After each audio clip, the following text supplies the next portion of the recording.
"Smells like burnt socks again." The mocking laughter echoed through the cafeteria, like a bad song on repeat. Jenna kept her head down, wiping her hands on her apron, trying not to react. But the sting was always sharp, even after all this. Time. Another spoonful of her homemade soup splashed into the trash bin as two young interns pinched their noses and giggled. "She calls this food?" One of them snorted. "My dog eats better." The others laughed again. Jenna didn't look up. She stirred the big steel pot as if she didn't hear anything, as if her heart wasn't being poked with tiny needles, as if she hadn't poured her soul into that soup. The truth was, Jenna wasn't hired as a chef. She was just the cafeteria lady, the one who made sure the food was hot and the coffee pot never ran dry. At a high-end architecture firm in downtown Chicago, she was invisible, a background presence, a joke to some. At 52, Jenna had long silver streaks in her hair and eyes that looked like they'd seen too much. She moved quietly, spoke softly, and wore the same plain white apron every day. Most of the staff didn't know her last name. They just called her Lunch Lady. And they didn't know her secret. Not yet. That afternoon, as the lunch rush faded and silence filled the kitchen, Jenna stood alone, staring at the leftovers. The soup had barely been touched. Her heart felt like the bottom of a cold, empty pot. She opened her locker and pulled out a small, worn notebook. The cover was stained, the pages curled from years of use. She ran her fingers over the faded title, barely visible now, La Cuisine de l'âme, the cuisine of the soul. She flipped to a page near the center. A recipe, handwritten in French, every mark made by a person who once believed in magic. Tears gathered in the corners of her eyes. Not long ago, this recipe had made people cry, not because it was bad, but because it transported them to another world. Once, a food critic had wept at her table in Paris. Once, a king had asked for seconds, but that was a different life. As Jenna was cleaning up, she didn't notice that someone was watching. Elena, the CEO's assistant, had come down for a late coffee and paused at the kitchen door. She tilted her head, watching Jenna move, calm, deliberate, graceful, like she was dancing alone in a forgotten theater. When Jenna stepped into the walk-in fridge, Elena quickly tiptoed to the notebook on the counter. She opened it. French, elegant, cursive, a sketch of plated duck confit with black cherry glaze. Elena's eyes widened. Before she could flip another page, Jenna returned. Elena jumped, nearly knocking over a tray. Jenna gave a polite, tired smile. "Looking for something?" "No, sorry, I just, Elena stumbled. "That smells really nice." "Thank you," Jenna said gently, closing the notebook. Elena hesitated. "You speak French?" "A little," Jenna replied, sliding the notebook into her locker. Elena gave a small nod and left, but her curiosity had been lit like a match. That night, Jenna walked home in the freezing Chicago wind. Her small apartment was 5 blocks away, quiet, lonely, and filled with memories she had tried to lock away. She kicked off her shoes and went straight to the tiny kitchen. No takeout, no microwave meals. She cooked. Even now, even after everything, she couldn't not cook. As she chopped shallots and stirred cream, classical music played from a dusty old speaker. The room filled with warmth. Her hands moved with rhythm, her eyes focused. This was her temple. On the wall, hidden behind a faded calendar, was an old photograph. A young woman in a pristine white chef's jacket, holding a golden plaque. Her smile was radiant, her eyes were alive. Chef de cuisine, Michelin 3 stars, Paris, 1997, Jenna Fontaine. Back at the office the next morning, something strange happened. One of the junior architects, the same one who'd mocked her, Soup, wandered into the kitchen with a tired face and an empty stomach. He mumbled, "Got anything left from yesterday?"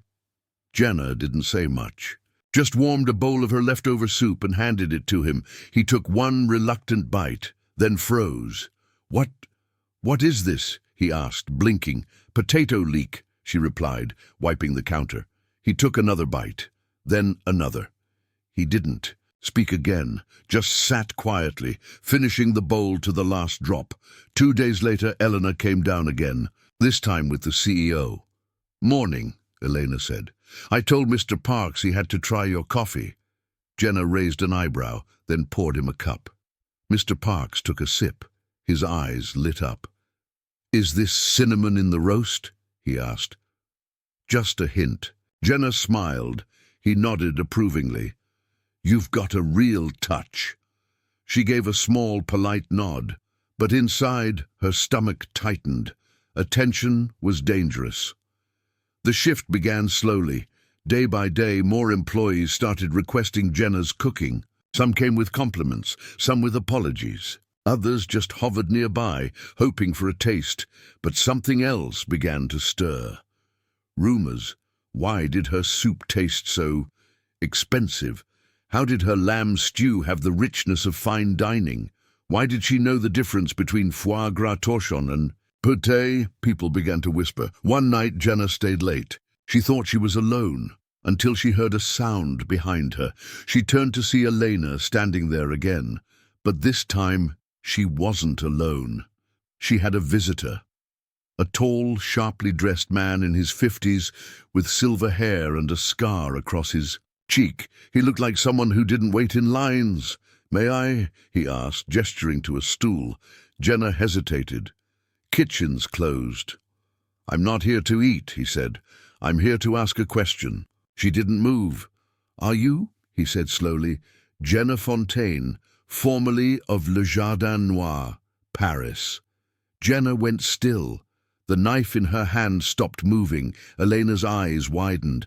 "Le Jardin Noir?" she asked. "That's a legendary restaurant." "It was," Jenna said quietly. "A long time ago." "But did that restaurant had 3 Michelin stars? You were the head chef?" "I was," Jenna admitted, almost in a whisper. The man stepped forward. "My name is Louis Charpentier. I was a sous chef under Marc Veyrat. I remember when your name was all over Europe, and then you disappeared." Jenna turned away. "That part of my life is over." "Why?" Elena asked. "Why did you leave?" Jenna looked at them both. Her hands trembled slightly as she wiped them with a towel. "There was a fire," she said. "In the kitchen. It started small, but it spread. We lost 2 staff members that night. One was my sister." The room fell silent. "I blame myself," she continued. "We all made mistakes, but I was in charge. I left Paris. I left cooking. I left everything behind." Neither Eleanor nor Louis spoke for a moment. Finally, Louis said, "You didn't stop cooking. You just stopped letting the world taste it." Jenna didn't reply. She just stared at the floor. The next day, a note was slipped under her locker. "Come to the rooftop at 6 p.m. Trust us. Elena." Jenna almost threw it away, but something pulled at her. Curiosity, perhaps, or the quiet ache of old purpose. At 6 p.m. she climbed the stairs to the rooftop and gasped. There, under string lights and a soft evening breeze, stood a table set for 10, plates, wine glasses, silverware, linen napkins, and 9 employees. Not in suits, not as critics, but as guests. At the center of the table was a small card that read, "Chef Jenna's Tasting Night." The rooftop was quiet, touched by the early evening breeze and dimmed by the setting sun. The table glowed under a string of hanging lights, gently swaying. 10 place settings, 9 guests, 1 empty spot. For her. Jenna stood at the rooftop, entrance frozen. Her hands gripped the railing, knuckles white. She hadn't expected this. She had come out of curiosity, maybe even out of courtesy, but not to cook. Not again. Not after everything. Elena stepped forward from the group, her face hopeful, voice gentle. "We know who you are now, Jenna, and we wanted to do this not just for us, but for you." One of the young interns who had mocked her soup just a week ago stood up too. "You don't have to cook if you don't want to," he said, "but if you do, we'd be honored to try it." For a long moment, Jenna said nothing. Her eyes scanned the table. Faces that once overlooked her now looked at her with something different. Respect, curiosity, maybe even admiration. But could she step back into the fire? Into the spotlight? She felt her fingers twitch, that old rhythm returning. The itch to create, to stir, to feed the soul. Her voice came out soft but steady. "Then I'll need 30 minutes. Downstairs in the office kitchen, Jenna moved like a woman possessed. Her apron tied, her sleeves rolled. Her notebook lay open on the counter, pages fanned like the wings of a bird that had been caged too long. She pulled ingredients with care, simple things, but elevated with intention. Chicken thighs, fresh garlic, shallots, cream, white wine, thyme. A few hidden spices she kept tucked in her locker, ones you couldn't find in the average grocery store. Her hands moved in rhythm, no hesitation. Oil hissed in the pan as she seared the meat. Aromas filled the room like an invisible orchestra warming up. She wasn't just cooking, she was composing. As the dish came together, a delicate fricassee with wild mushrooms and cream, Jenna plated it with quiet precision. Garnish of shaved truffle, a drizzle of infused olive oil, a final dusting of cracked pepper. She looked at it and paused. It was the first time in 15 years she had allowed herself to create something like this again, not just food. Art. She carried the tray up to the rooftop. The group fell silent. As she stepped into the glow of the lights, no one spoke. She served each plate herself, her movements calm and deliberate. When the last dish was placed, Jenna sat at the empty chair. For a moment, no one moved. Then the CEO, Mr. Parks, raised his glass to Chef Jenna Fontaine, he said, who reminded us tonight that greatness sometimes hides in plain sight. The others echoed the toast, then began to eat. Forks scraped gently. Murmurs of delight followed. One woman placed a hand over her heart. Another man closed his eyes and whispered, "My God." Elena blinked back tears after her first bite. Even the young intern, who once threw her soup in the trash, now looked like he'd just seen a new color for the first time. Jenna didn't eat. She simply watched, quietly, as the past and present began to stitch themselves back together inside her chest. But peace never lingers long when secrets are involved. The rooftop tasting became the talk of the office the next morning. Whispers flew like wildfire. Someone posted a blurred photo of the plated dish to the company's Slack. Others began asking Jenna for special orders. The once-ignored lunch line turned into a crowd.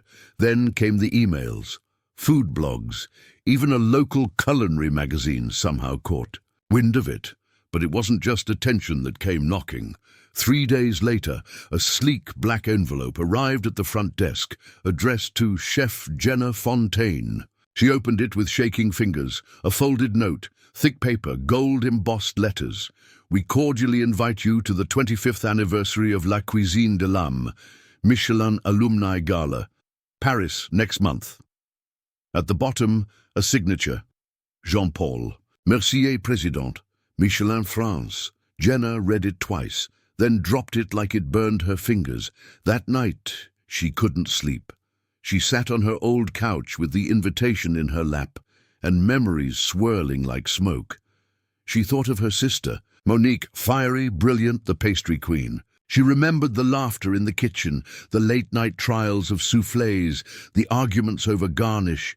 She also remembered the fire, the smoke, the screams, the unbearable silence afterward.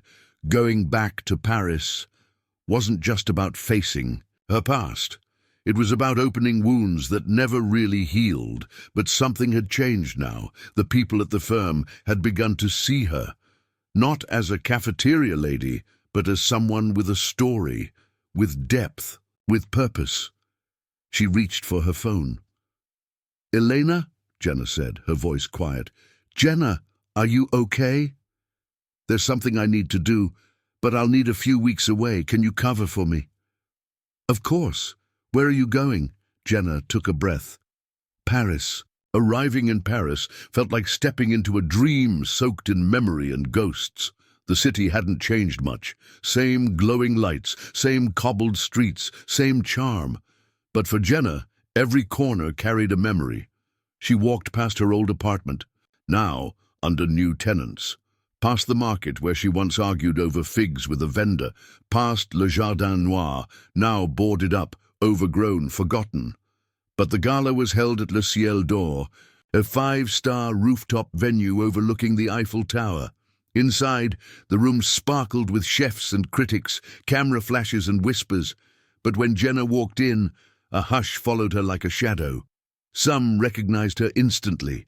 "Is that Fontaine?" someone whispered. "She vanished after the fire." Thought she was dead. "She's aged."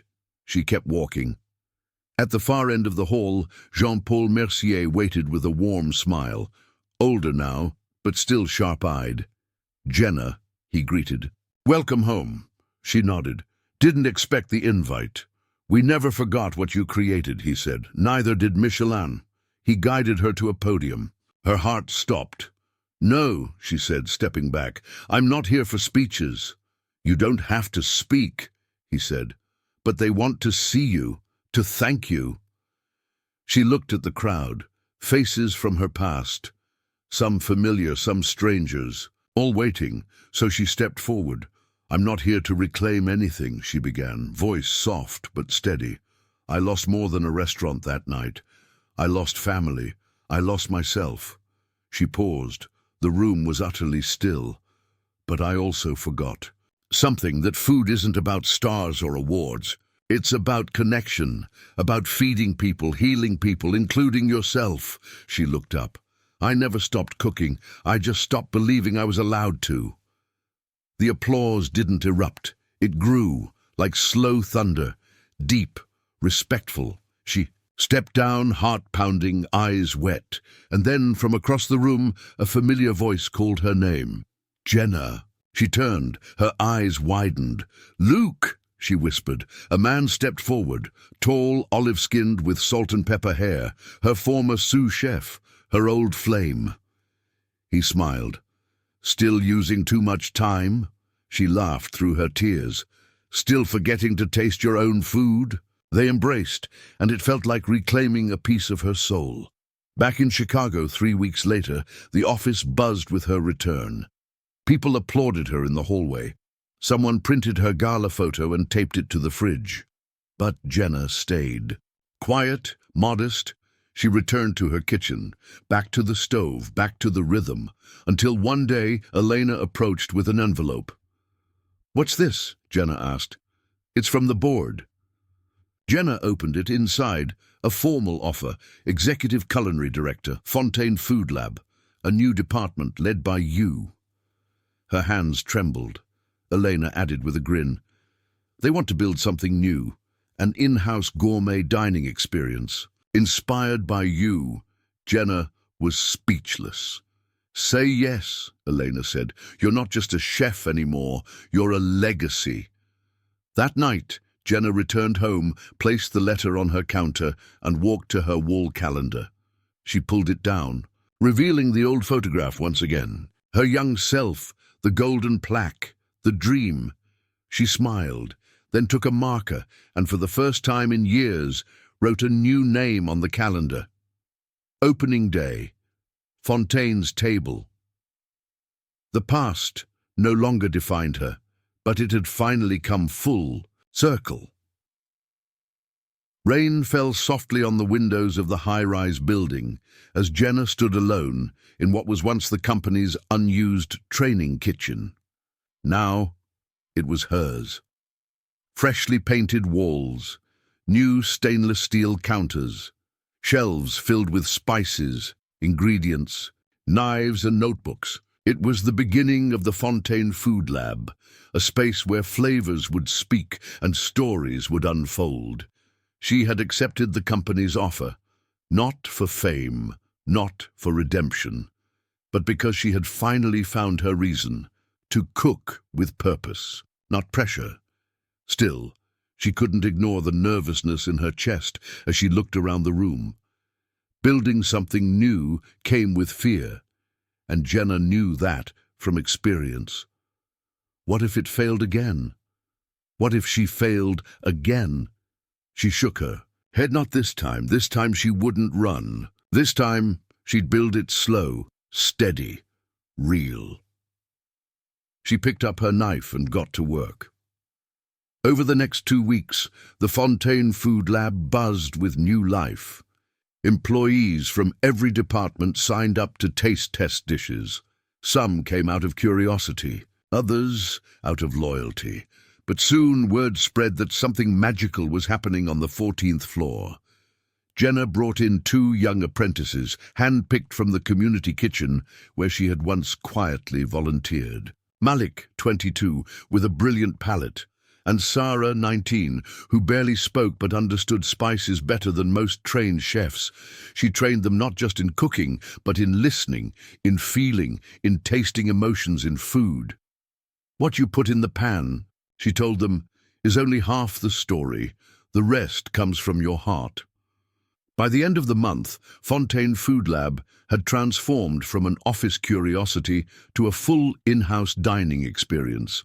Every Thursday evening, 10 employees were selected, by lottery, to attend a private dinner prepared by Jenna and her team. No phones, no cameras, just stories shared over meals. It was intimate, honest, healing, and slowly, Jenna became something she never expected again. Happy. But peace doesn't last long when old wounds remain unhealed. One morning, as Jenna walked into the lab carrying fresh herbs, she saw Malik staring at his phone, pale-faced. "What is it?" she asked. He hesitated, then handed her the phone. On the screen, a headline, "Michelin Gala Chef Jenna Fontaine sued by former business partner." Her blood ran cold. The article was short, but enough. Luc Garnier, her former sous chef, and the man she had once trusted with her heart and her kitchen, had filed a lawsuit claiming she had taken unauthorized credit for dishes they had co-created at Le Jardin Noir 15 years ago. She sank into a chair, the article still in her. "And Luc," she whispered.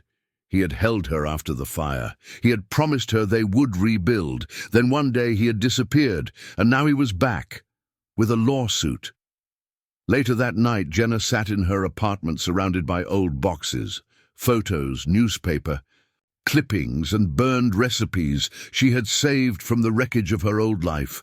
She needed to remember, to face the past.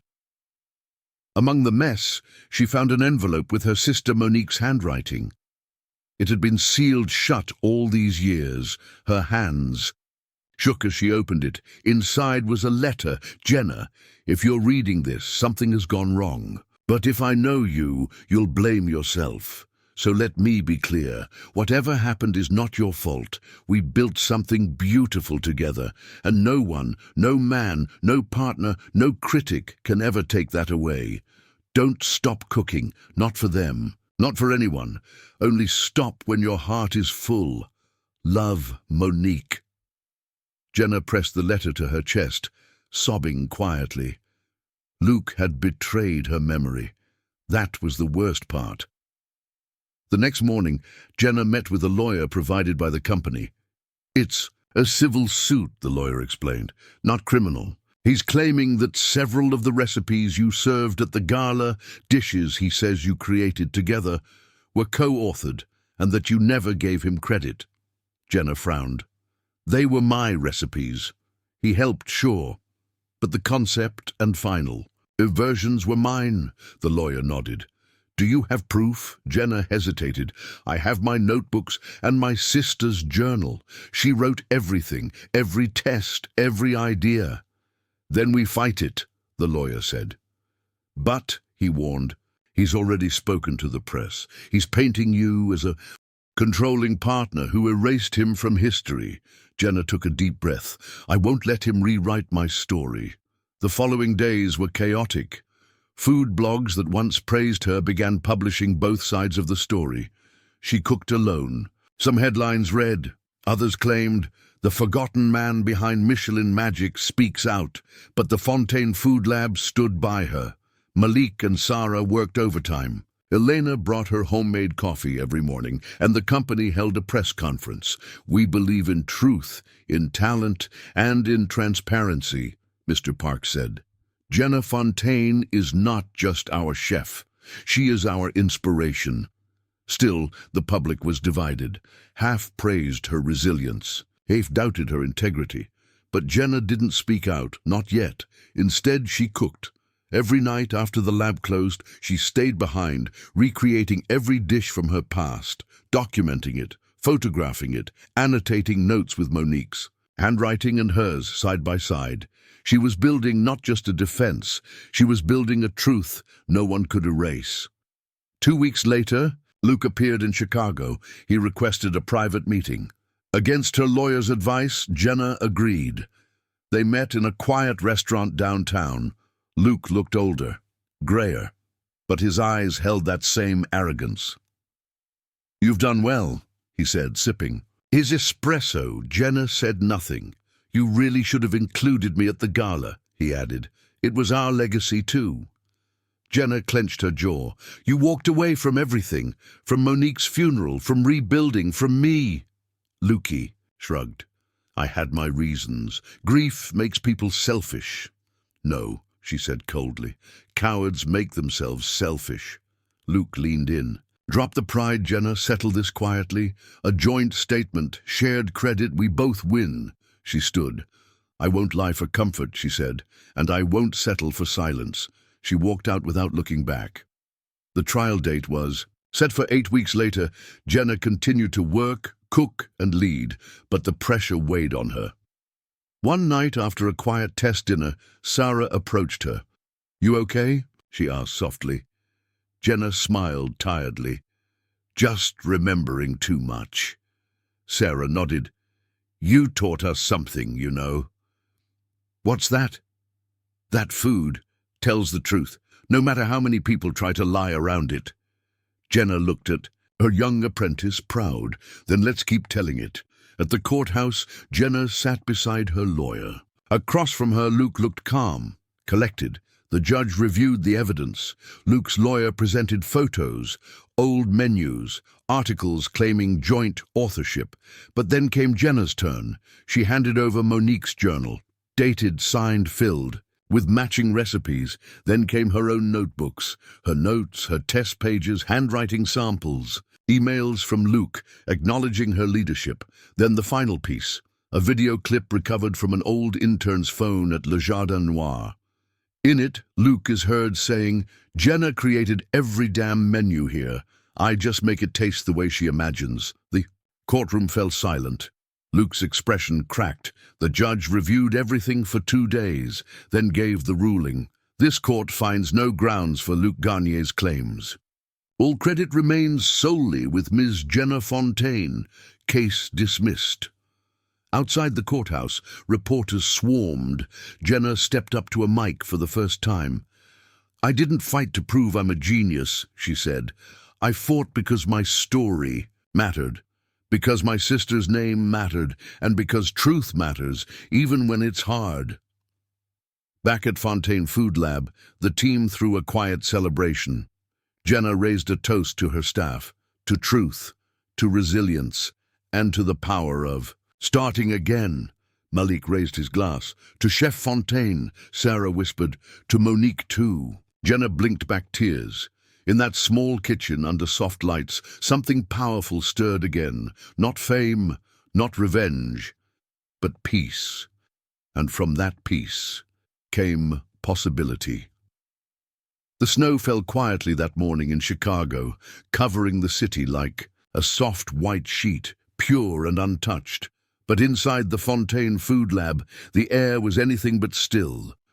Jenna stood at the center of her kitchen, surrounded by her team, but her mind was racing. She had won the court case. The truth had come out. Her name was cleared, and yet something didn't feel complete. The applause, the interviews, the praise, it had all poured in after the verdict. People who once mocked her now lined up to praise her strength, her talent, her comeback. News outlets labeled her the Phoenix chef. Food critics re-reviewed her old menus. A publishing deal landed on her desk. Even the Michelin guide sent a polite inquiry, asking if she would consider returning to the world of fine dining. But none of it brought her joy. The applause was loud, but her heart was quiet. Jenna had always thought success would feel like a mountaintop, bright, high, and full of air. But now, standing at what should be the summit of her career, she realized something important. The summit meant nothing if she climbed it alone. The kitchen phone rang. It was Eleanor. "There's someone here asking to see you," she said carefully. "Who?" Jenna asked, a pause. "He says he's your father." Jenna froze. Her hands, which had been slicing mushrooms, stopped mid-motion. "My father died when I was 15, she said quietly. "I know," Elena replied. "But this man says he's your biological father, and that your mother never told you." Jenna dropped the knife. "Where is he?" He waited in the building's private courtyard, wrapped in a long coat, holding a small envelope in his gloved hand. He looked older, in his late 70s, with silver hair and deep-set eyes that mirrored Jenna's own. "Jenna?" he said softly as she approached. She didn't speak. "My name is Emmanuel," he continued. "I knew your mother, Claire, in France, briefly. She left before I ever knew she was pregnant. I only learned about you last year after she passed." Jenna stared at him, heart pounding. "Why now?" He handed her the envelope. Inside was a photo of a young Claire laughing beside a man with Emmanuel's face. On the back, written in her mother's neat handwriting, "For Jenna, when you're ready to know the whole story." Tears filled Jenna's eyes. "I don't want anything from you," Emmanuel said gently, "only to know you, and to tell you something your mother never got the chance to say." Jenna nodded slowly, still unsure what to feel, but one thing was clear. The story of her life had more chapters than she ever realized. Later that evening, Jenna sat alone in the kitchen. The lights dimmed, the pots cleaned, the noise of the day finally quieted. She thought of her sister, Monique, of Luc, of her mother, of her unknown father, so many secrets, so many moments stolen by silence. She had survived a fire, a betrayal, a lawsuit, a public humiliation, and still, the hardest thing was accepting the truth that people we love don't always tell us everything. Sometimes they hide things to protect us. Sometimes they hide them because they're ashamed. But the past doesn't disappear. It waits, like a forgotten spice in a drawer, quiet until opened, but powerful once exposed. Jenna pulled out a notebook and began to write. She wrote about her childhood, her dreams, her fall, her rise, her truth. The next morning, Jenna made an announcement that shocked everyone. She was leaving the Fontaine Food Lab. "But why?" Malik asked, stunned. "We just built this." Jenna smiled gently. "Because I finally remembered what I came here to do." She turned to Sarah. "This kitchen, it's yours now." Sarah's eyes widened. "Me? You're ready," Jenna said. "You both are." "What will you do?" Elena asked quietly. Jenna looked at the sunrise through the window. "I'm going to Paris." 1 month later, Jenna stood in front of a small, run-down building in Montmartre, a quiet neighborhood in Paris. The paint was chipped. The windows were dusty, but the sign was still there, barely visible. Maison Claire, her mother's name. She had found it in old property records, an abandoned cafe that her mother had once dreamed of opening, but never did. Jenna used her savings to buy it, and over the next 6 months she rebuilt it, slowly, carefully, without any investors, cameras, or Michelin stars breathing down her neck. Locals watched with curiosity as the foreign woman painted, scrubbed, and renovated the little cafe herself. She did it with her own hands. No press, no hype, just faith. The new sign read, Monique's, named not for fame, but for love. The menu was simple: fresh bread, seasonal soups, rustic dishes filled with emotion, no molecular gastronomy, no deconstructed foams, just real food for real people. She hired young chefs with no experience but big hearts. She taught them not to copy her recipes, but to find their own. Every plate, she said, should carry your story. Word began to spread. At first, a few curious neighbors came. Then food lovers from across Paris. Then former critics who once dismissed her now begged for a seat. And one day, a letter arrived. The Michelin guide would like to reserve a table for a private evaluation. Jenna read it, smiled, and threw it into the fireplace. One cold Sunday morning, she walked outside the cafe to see a small group of tourists taking photos of the front window. One woman recognized her. "Excuse me," she said. "Are you Chef Fontaine?" Jenna paused, then smiled. "Just Jenna." The woman laughed nervously. "Your story, it's incredible. We read about you, the lawsuit, the food lab, the comeback, and now you're here, making soup in a small cafe?" Jenna nodded. The woman looked confused. "But you could be running a 5-star empire." Jenna looked back at the cozy kitchen, where one of her new apprentices was humming while kneading bread. She turned back to the woman. "I am." Years later, Jenna's cafe remained open, humble, and loved. It never expanded, never franchised, never chased stars, but it changed lives. She trained over 40 young chefs, many of them from underprivileged backgrounds. She created a scholarship in Monique's name. She even wrote a memoir titled The Fire and the Fork, which became an international bestseller not because of scandal, but because of soul. People came from around the world to taste her food, but they stayed because they felt something they hadn't felt in a long time: peace, warmth, truth. On her 65th birthday, Jenna sat at her favorite corner table, watching her staff laugh in the kitchen. Emmanuel, now older and frail, sat beside. "You created something special here," he said. She smiled. "Not just food, a family." He reached into his coat and handed her a small box. Inside was a pendant, an old silver spoon-shaped locket. "It was your mother's," he said. "She wore it when she dreamed of opening this place." Jenna clutched it tightly. "I think she'd be proud," he added. Jenna looked around. "I think she'd finally feel at home." As the evening ended and the cafe closed, Jenna stepped into the kitchen one last time. The room was quiet, but in her heart there was music. She picked up a wooden spoon, the same one Monique had used years ago, and placed it in the center of the table, a symbol of all they had lost and everything they had found. Final lesson: sometimes the world will only see you through the lens of your failures. Sometimes they'll mock you for starting over. Sometimes your truth will be drowned out by louder voices, but if you hold on to your story, to your values, to your voice, you'll find a place where success isn't noise, but peace. Jenna Fontaine didn't just survive, she cooked her way home. The end.